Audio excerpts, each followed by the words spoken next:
Bonjour à tous et bienvenue dans ce Swiss Bliss. Nous sommes le 16 septembre 2022 et on va faire un petit peu le point macro et le point sur la Suisse, sur ce qui s'est passé cette semaine. Alors clairement, ce qu'il faudra retenir, mis à part le fait que Monsieur Roger Federer a pris sa retraite et que c'est un tremblement de terre pour le sport suisse. Et bien, mis à part ça, il y a aussi beaucoup d'autres choses qui se sont passées dans les marchés financiers et clairement, vous l'avez vu et vous l'aurez compris, on a été drivé, concentré uniquement pratiquement sur la problématique du CPI et de l'inflation. Je vous apprends rien, on en a parlé toute la semaine dans le Morning Bull Live. Eh bien, désolé, mais on va en reparler parce qu'une grande partie des mouvements sur le marché suisse ont été induits indirectement par ce qui s'est passé aux États-Unis, donc ça va compter très très fort, sans compter que ce qui est en train de se passer aujourd'hui, là tout de suite ce vendredi pour la préouverture américaine, risque d'avoir des conséquences pour la semaine prochaine sur le marché suisse également.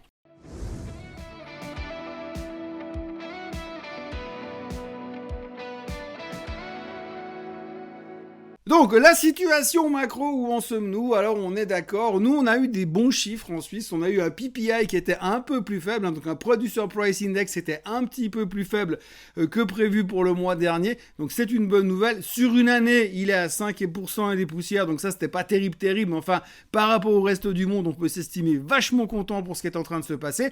Mais globalement, on est toujours un peu dans ce stress. Mais nous, en Suisse, ça va. Par contre, malheureusement, on est quand même drivé, piloté. On n'a pas vraiment le choix par les Américains. Donc il y a eu un avant mardi et un après mardi, puisque lundi et mardi on s'est relativement bien comporté, et puis à 14h30 quand mardi après-midi les Américains ont annoncé que le CPI ne baissait pas comme prévu, et bien du coup on a calé, et puis tout est reparti à la cave. On va le voir tout à l'heure sur les indices, on va le voir sur les performances.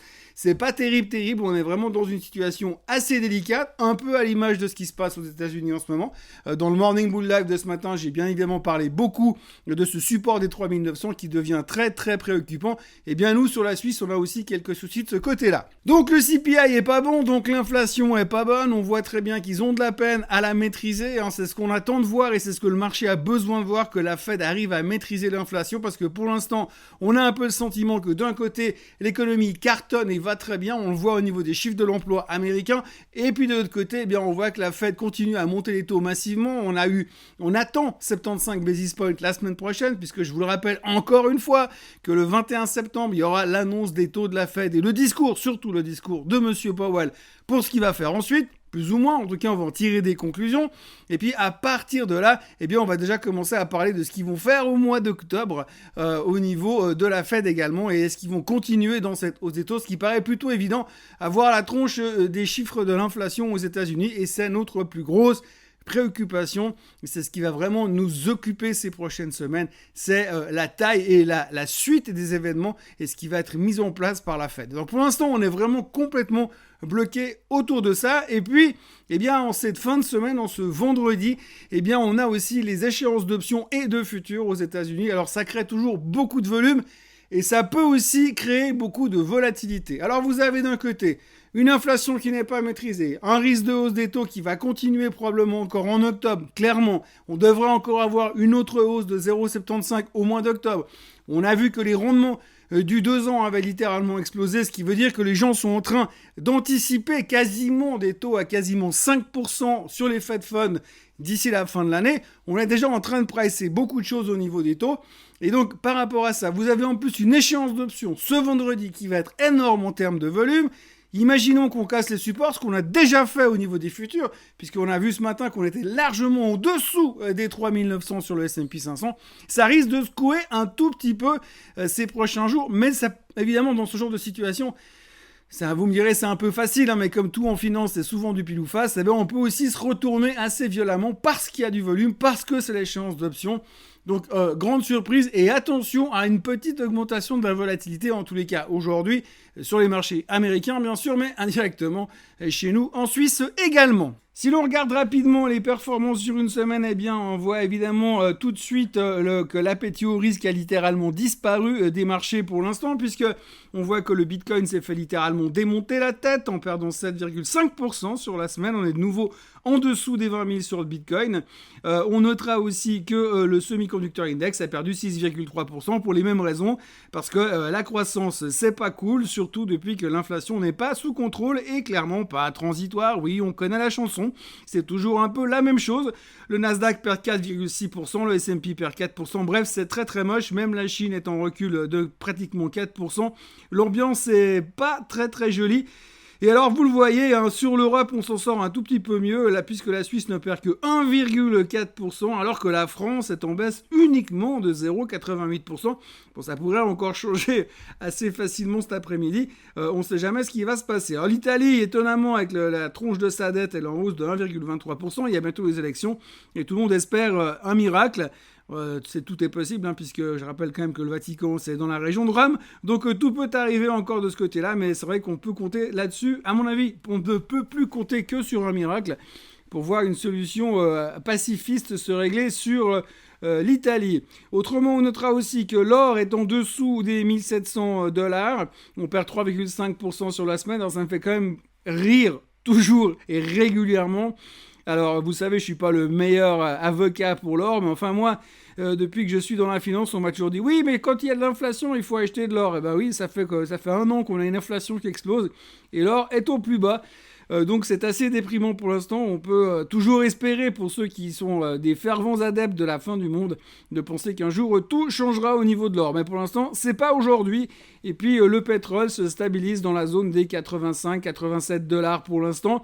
Je pense que c'est la chose qu'il va falloir surveiller attentivement. On a pas mal baissé sur le baril. On arrive dans une période où il va y avoir des problèmes de shortage. Il va aussi se produire le fait que les Américains vont devoir re-remplir leurs réserves stratégiques qu'ils ont utilisées pour faire baisser le prix du pétrole. Donc qu'est-ce qu'ils vont faire ? Ils vont faire monter le prix du baril ces prochains temps. Donc à surveiller ces prochains jours, je pense que ce sera un des gros thèmes de ces prochaines semaines et pratiquement jusqu'à la fin de l'année. Je rappelle quand même que Mme Yellen, la semaine dernière, a laissé entendre que pour elle, le baril pourrait monter violemment ces prochains temps à cause de toutes ces problématiques de shortage et surtout de cap sur le baril, sur le pétrole russe qui devrait être mis en place par les Européens. Si on regarde les performances du SMI, grosso modo, on voit que c'est Swiss Re, UBS qui s'en sortent un petit peu mieux. On va revenir tout à l'heure.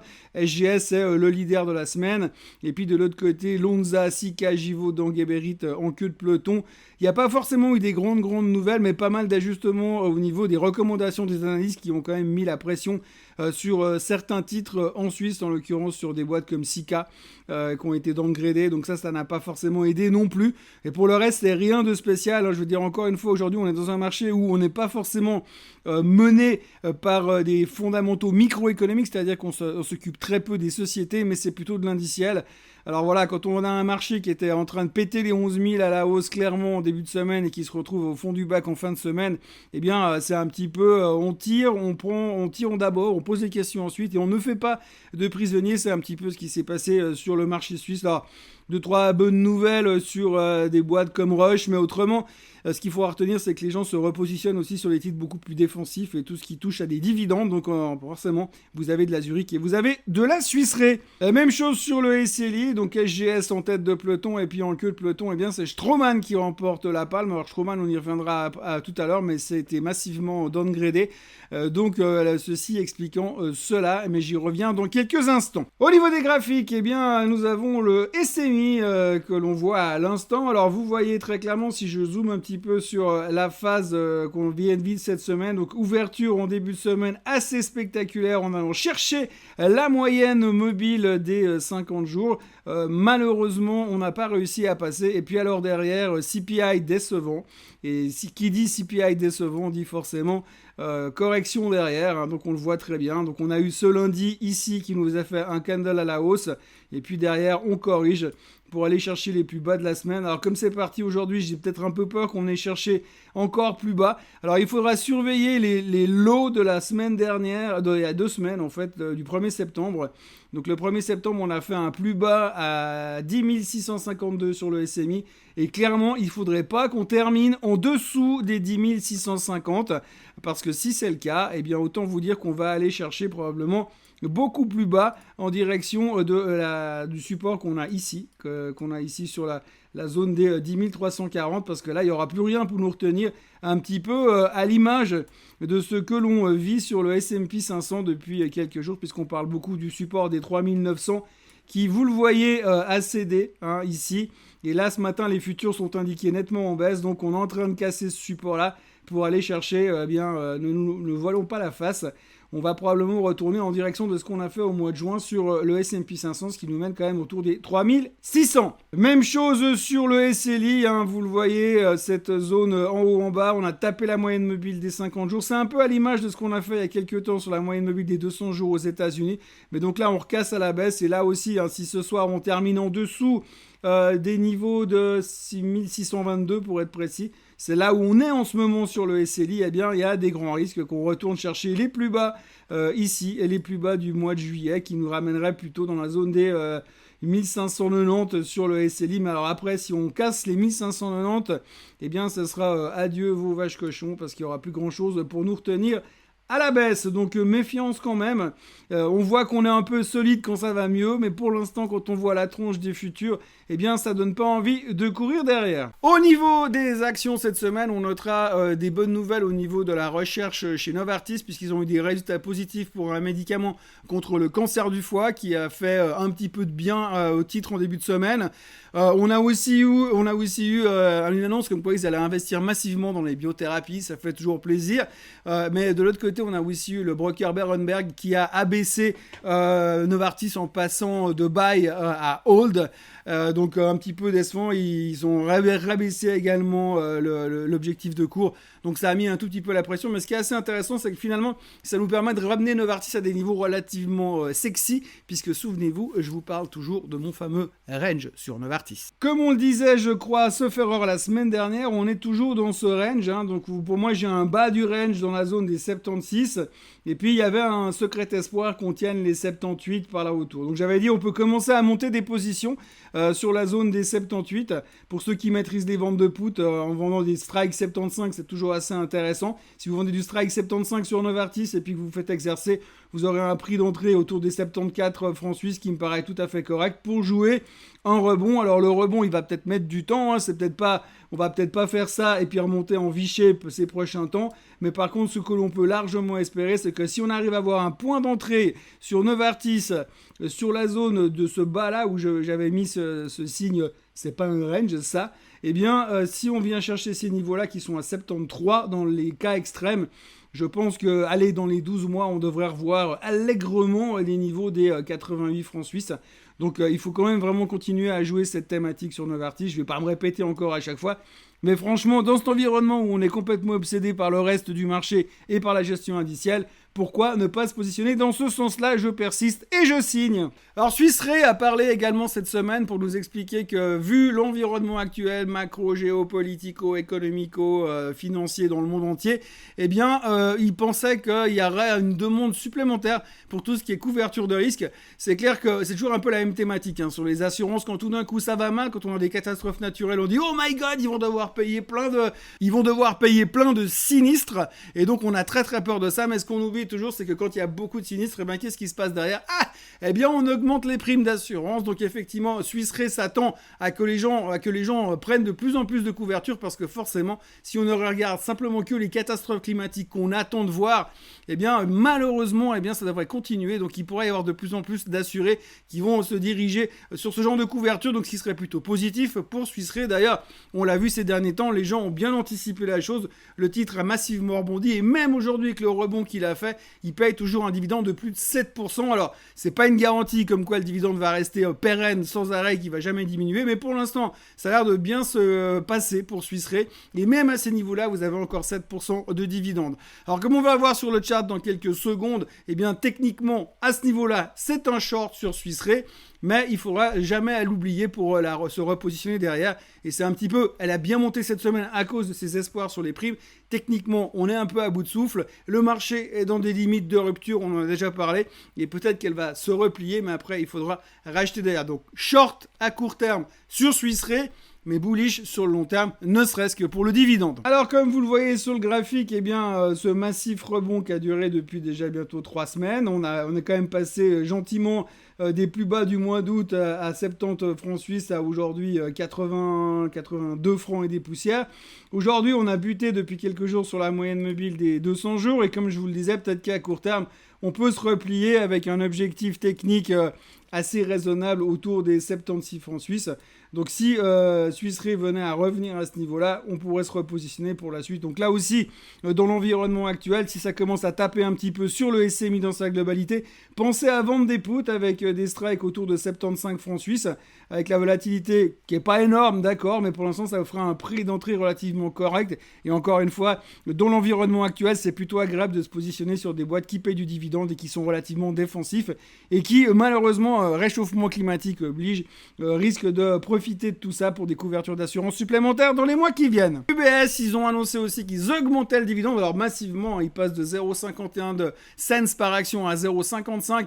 55 cents de dividende, c'est de la folie, c'est 4 cents de plus, donc le titre a profité de l'annonce positive de cette bonne nouvelle. Alors c'est pas énorme en termes de chiffres, mais par contre ce qui est intéressant à voir, c'est que finalement les gens commencent à vraiment à valoriser ce genre d'informations, parce qu'aujourd'hui on est très attiré par tout ce qui est value, tout ce qui est défensif, donc du coup eh bien on vient se repositionner sur des valeurs comme ça, parce qu'on se dit bon, eux ils ont encore du cash, ça fonctionne plutôt bien, et ils continuent à payer un dividende, et à ces niveaux-là ça vaut la peine de se repositionner sur l'UBS. Donc pas mal d'engouement cette semaine sur le titre de la banque aux 3 clés. Sur l'UBS, au niveau du graphique, il n'y a pas grand chose à dire. Il faudrait qu'on arrive à ressortir de cette tendance de merdouillage dans laquelle on est pour l'instant.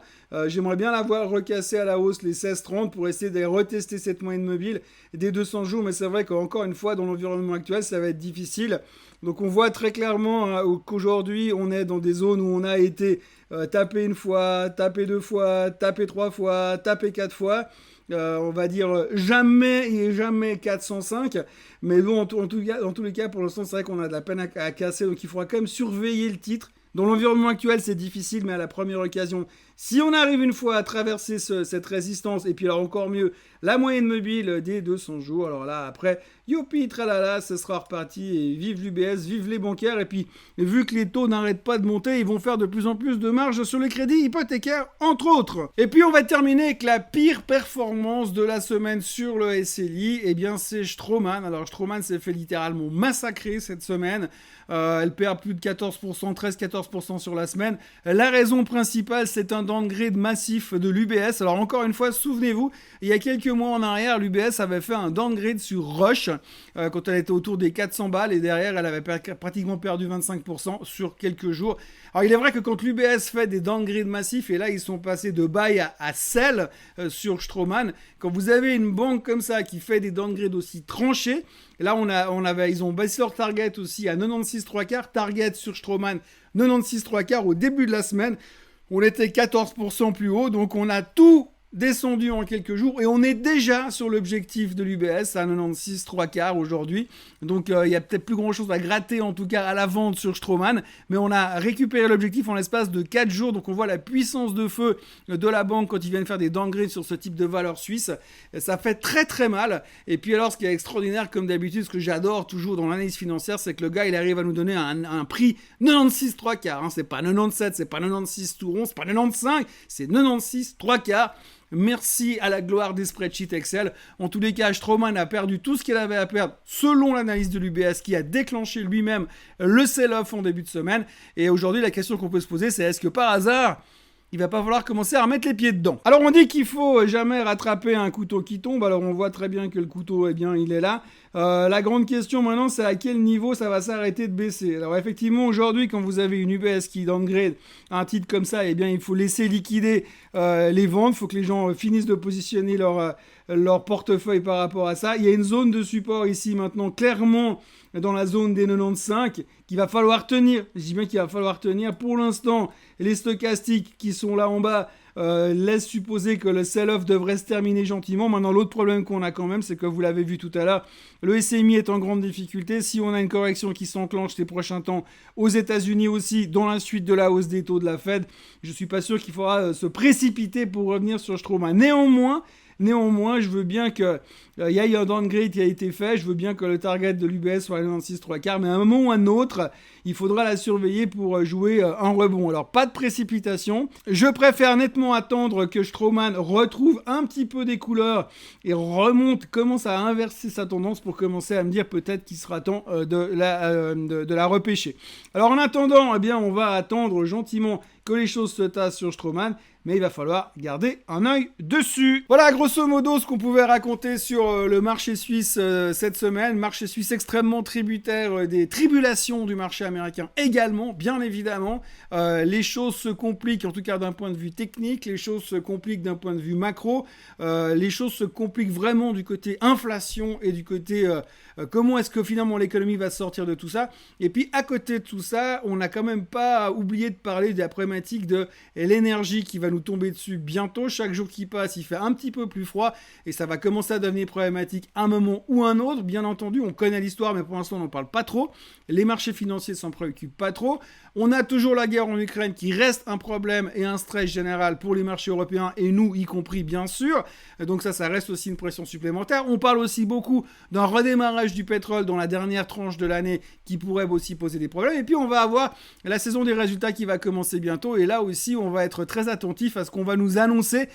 Et si c'est décevant, ça risque d'être quand même très très mal pris, même si on a quand même pricé pas mal de choses. Donc on rentre pas dans une zone très facile. Donc le juge de paix déjà de ce vendredi sera important. Donc en vérifiant les clôtures ce soir, si le SMI clôture en dessous des 10 650, si le S&P clôture en dessous des 3009, eh bien ça risque d'être compliqué ces prochains jours. Donc on est plutôt en position latérale de sécurité pendant quelques jours. On espère que l'orage va passer, mais en tout cas l'orage il va gronder et tonner probablement jusqu'à mercredi soir avec l'intervention de la Fed.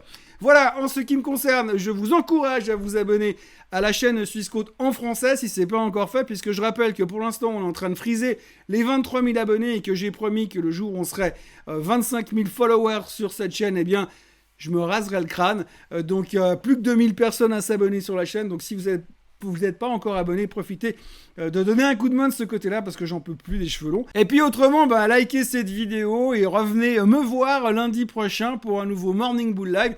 Et puis le prochain Swiss Bliss, ce sera vendredi prochain. Comme d'habitude, passez une excellente fin de semaine et puis alors évidemment un excellent week-end. Et puis cette fois, sans me tromper, un très très bon jeune fédéral lundi matin. Bye bye.